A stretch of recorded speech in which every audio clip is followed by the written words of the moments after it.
Good afternoon, peoples of the internet.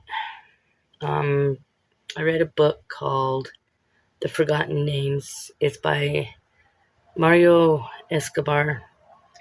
Um, I don't have the book on me, but it was translated by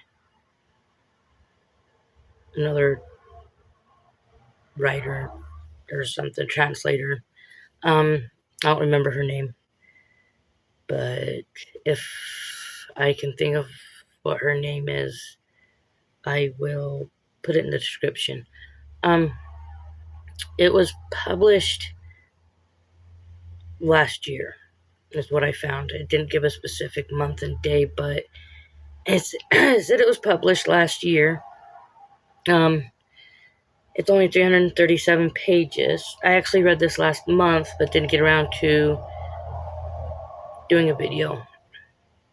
Um, but it's about the children of World War II, Holocaust, 1942, so World War II.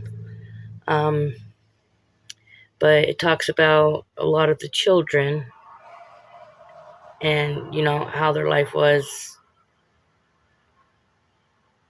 as, German tried to occupy the different countries. But these are about like the um, French Jewish parents who had, a real tough choice of um, between whether to trust a group of people, I think religious group, of hiding and saving the children, putting them with families that they'll be safe with, and giving them like new identities and stuff. Or the parents keep them with them and chance the kids, dying in concentration camps or wherever the Germans took them to, what to be worked or whatever, Um, it jumps between 1942 and like 50 years later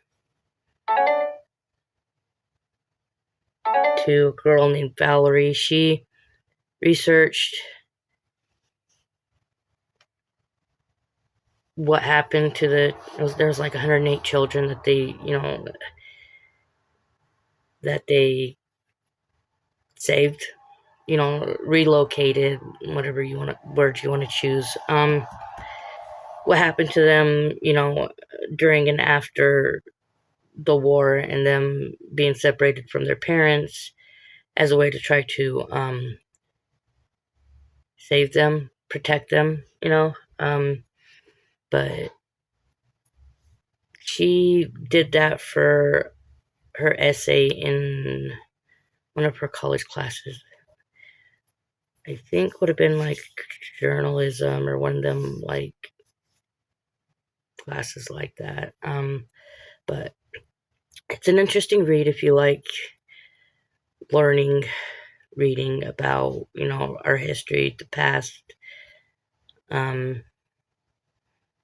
it's kind of historical fiction, biographical fiction is what it's considered. So if you're into those types of reads genre, it's a good book to read. So enjoy.